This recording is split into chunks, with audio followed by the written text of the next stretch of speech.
Hey there, I'm Red Dragon Web Design. This is going to be episode number 4 in our series Code Wars in Assembly, where I teach you guys assembly language by doing Code Wars problems. So let's begin. Today we're going to do something a little bit different. We're actually not going to learn any instructions today. We are going to do an episode just on how to debug. As our problems get more complicated, we're going to need to first write them out in the C programming language, a higher level language, and then we're going to need to be able to debug in that. And then once that code is working perfectly, then we're going to want to write our assembly language code. And then we're going to need to debug that as well. We're going to need a special program that can go line by line and see the registers because a debugger is going to be essential for any kind of complex programming. So I want to take an episode to introduce this to you guys and get it out of the way. And then after that, we can get to some really good stuff like jumps. Jumps will open the door for if else, and loops. And after we are comfortable with jumps and loops and if and else, we'll be able to do most of the level 8 Code Wars problems. So that'll be really exciting. So we'll start with a really easy problem. Opposite number. We're going to take an integer and we're just going to flip it. If it's positive, we're going to make it negative. If it's negative, we're going to make it positive. So let's do a quick search for opposite number in Code Wars, the kata section.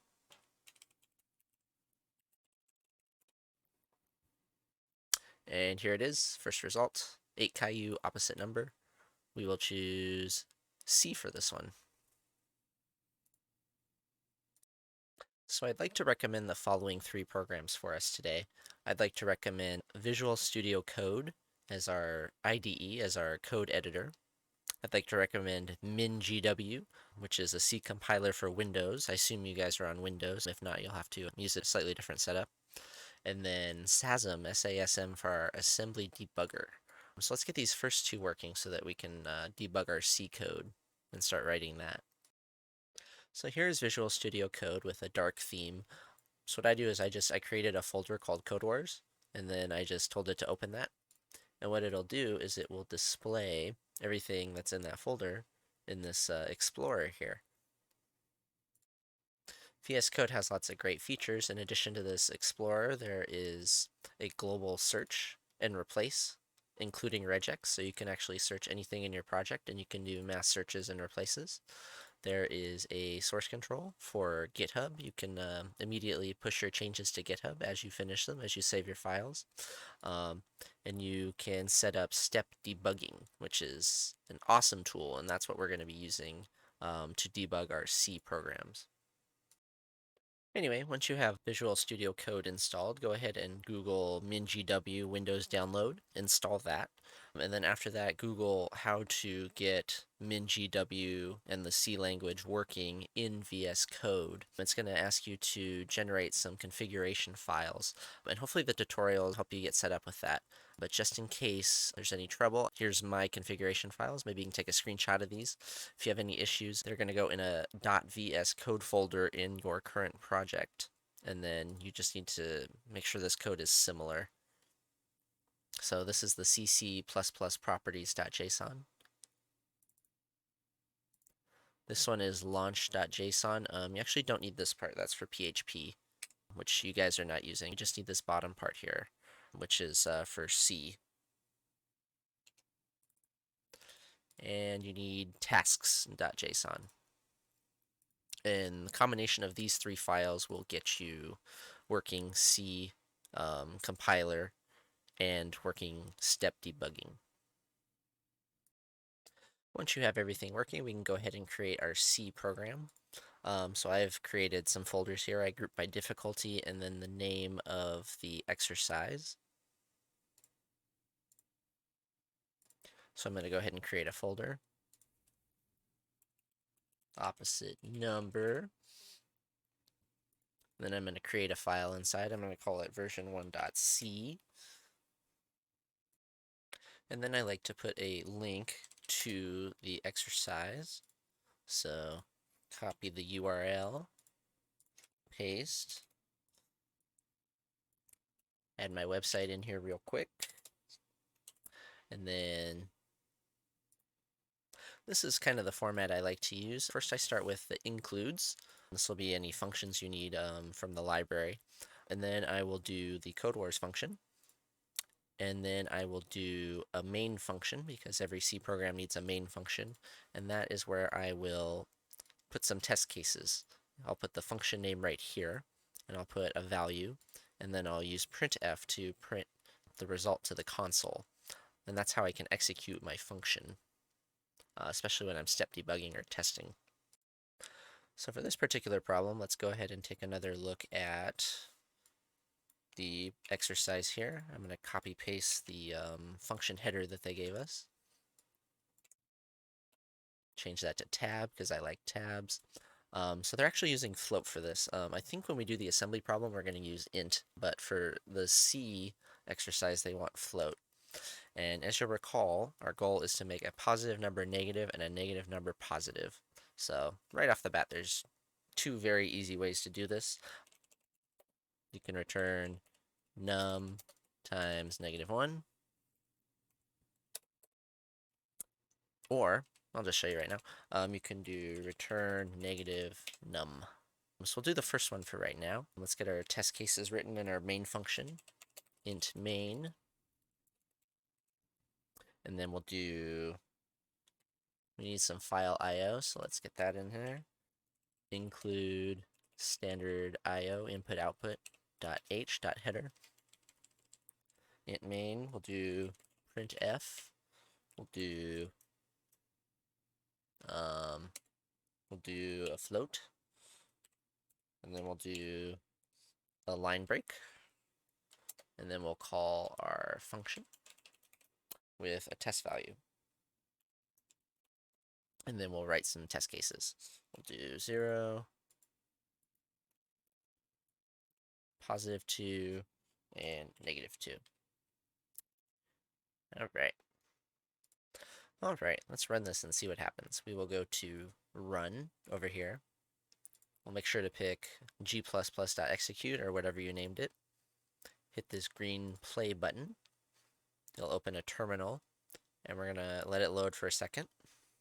And then we're gonna see if it outputs our numbers, our results.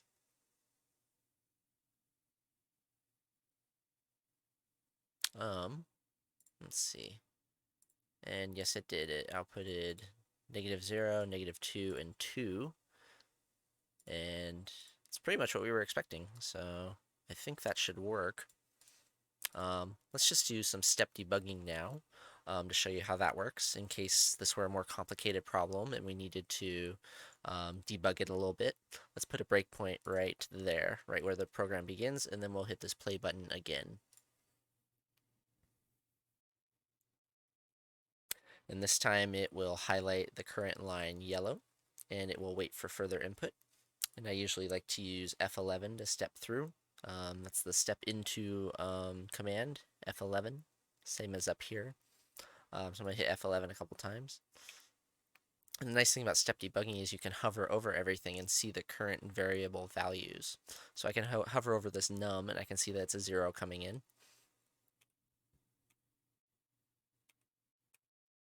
Same thing here, hovering over the 2. And for a more complicated program, you'd be able to hover over more things and kind of see what's going on and see exactly what line is suddenly giving an unexpected variable value, and then you can isolate the problem code to that particular line. So that's how step debugging works. Let's go over some of the common C includes really quickly. These are some library functions that come in handy when doing easy CodeWars problems. You have all of the string functions, to uppercase, to lowercase, is uppercase, is alphanumeric. You have some math functions, floor, which rounds down, ceiling, which rounds up, power, like exponent, random, and round. You have the definition of the Boolean type, which does not work out of the box in the C language. You actually need to include the standard bool.h header. You got standard def, which gives you size t. I don't know why they don't necessarily just type unsigned in. I guess size t is a little bit shorter. You see size t a lot in code that CodeWars gives you. It is just another word for unsigned int, which, as you'll recall, has double the positive range of a signed int because the negative numbers are freed up to be positive numbers. You have standard I/O, standard input/output, which gives you access to print to console with this printf command, and then string printf.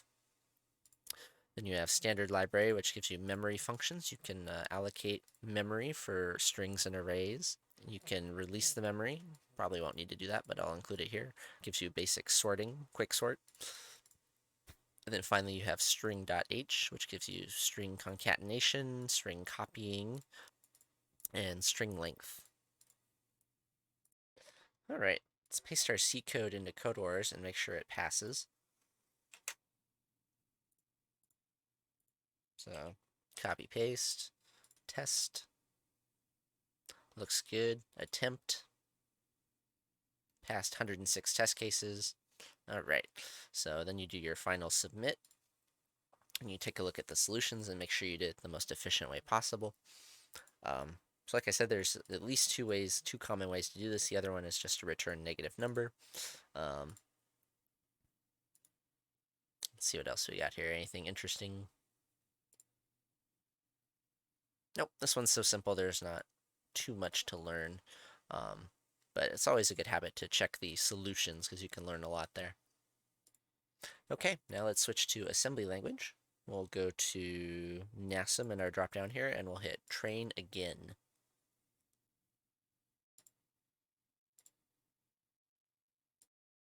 All right, and now that we went to all the trouble to write C code, let's go ahead and copy paste it in. Copy. Paste. Let's see, we might actually need to turn this into a couple of comments. So like maybe we could say num equals num times -1, and then return num. Because it's going to be more than one line in assembly. It's going to be 2 or 3 lines here. And then now that we have our C code as a template, that gives us an idea of what we need to type and fill in. So return num. That gave us a return statement here, so that's perfect. Remember, we need to put whatever we're returning into RAX or EAX, one of the A register. So to do the multiplication, quick reminder of how that works. This is a slide from the first video. We're doing signed multiplication, so we want to use imul, and then we want to put whatever we're multiplying into we want to put the first digit of whatever we're multiplying into the A register, and then we want to do imul, and then whatever we're multiplying by, and then that will be put into the A register, the result. The result will be put in the A register. So let's go ahead and do that. Remember, our input is going to be RDI.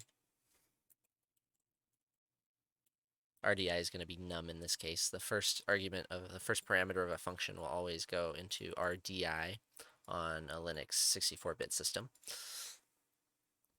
So with that in mind, let's do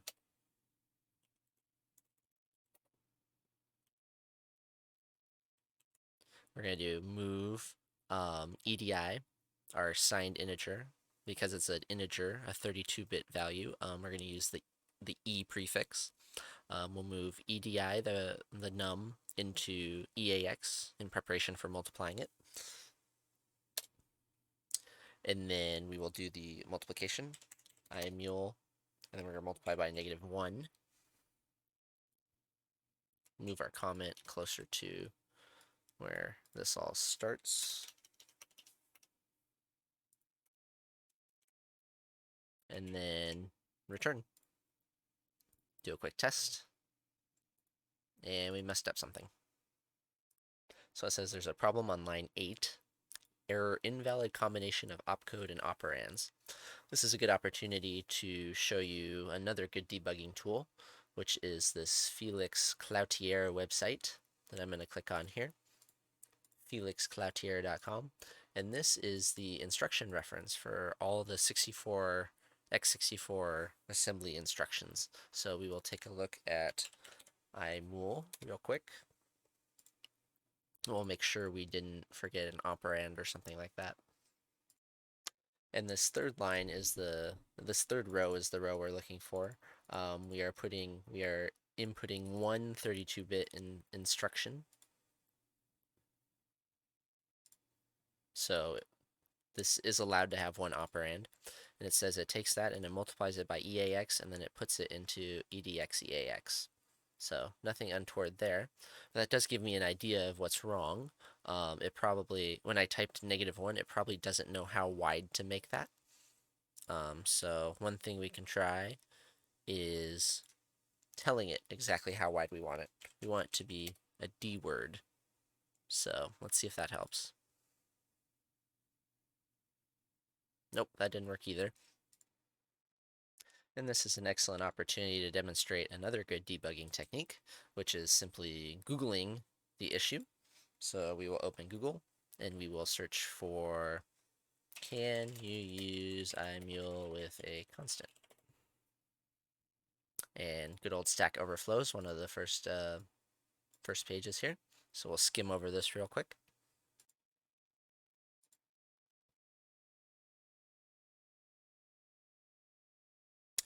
Nope, that's not a good one. Let's try another one. Efficient assembly multiplication. No. Immediate value. Here we go. Immediate value is another word for constant in assembly. So let's take a look at this one. In fact, I'm going to upvote this because this is a really good question.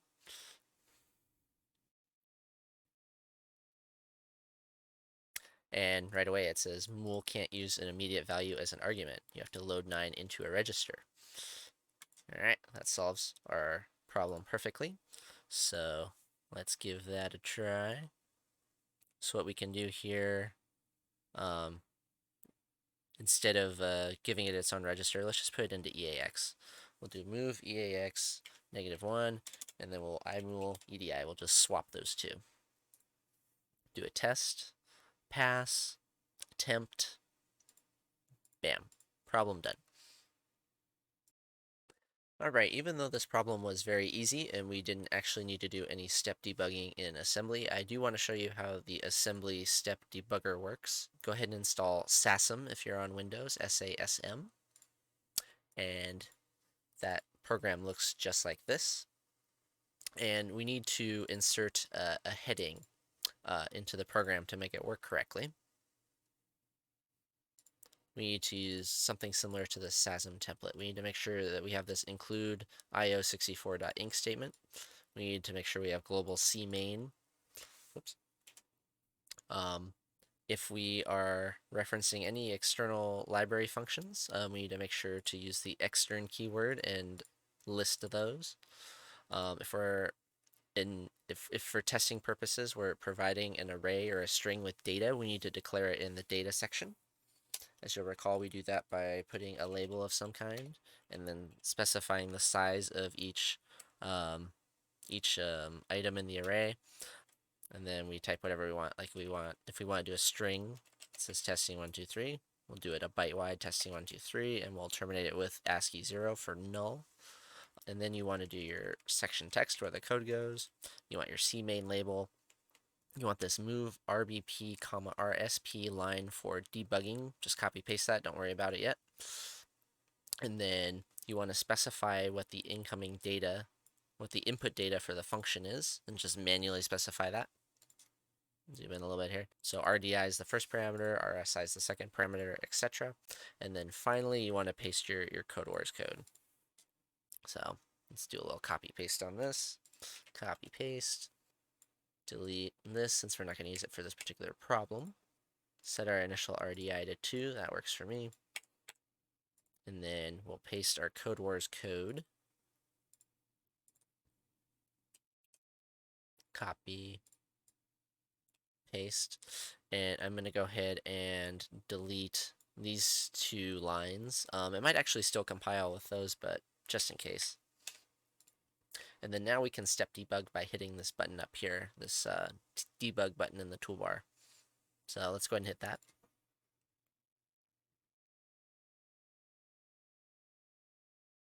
And looking down here, everything's green. There's no compile errors. There's no syntax errors. And then we get our yellow line. Tells us what line we're on, and we're just going to hit F11, just like in VSCode with the C program. Skip that line, and then this line is going to set RDI to 2. So on the right here, you have all your registers. Got all the ones we've talked about, A through D, RSI, RDI, base pointer, stack pointer, R8 through R15. And we've even got some other registers that we have not talked about yet. Don't worry about those yet. So keep an eye on this RDI. This is currently filled with junk data from some other operation that the processor recently did. But as soon as we move 2 into it, RDI is going to change to 2. Bam, 2. All right, and now we're going to move -1 into EAX, which should put FFFFFFFFF, RAX, FFFFFFF. Remember, because of 2's complement, that is what a negative number is going to look like. And then now we'll do our multiplication with EDI. So 2 is going to be multiplied by -1 here. And now it's FFFFFFFE. So the A register, instead of being -1, is now -2 because we multiplied -1 by 2. And then the A register, of course, is what the return data from our function. So that is the result of all of our testing, -2. And then you hit F11 again, and debugging ends because we have reached the end of the code.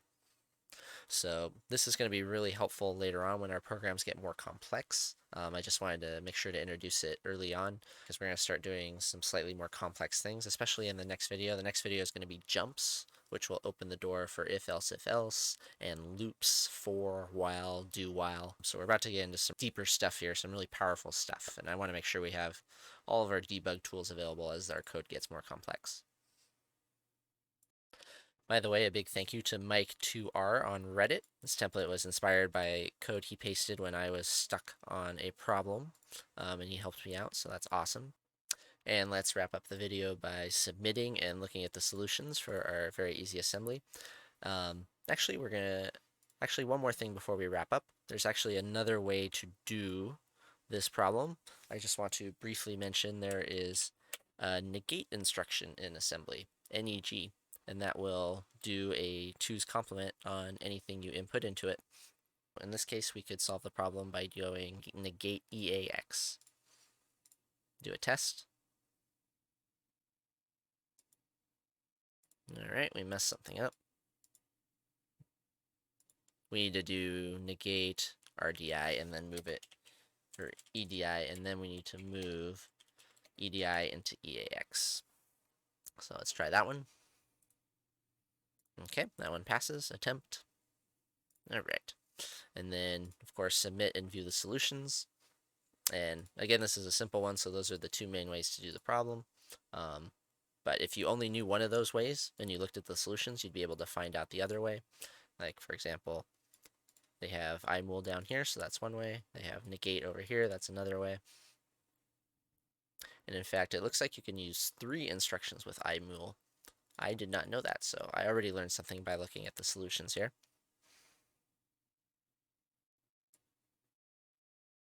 Subtraction. Interesting. Let's see, EAX is 0.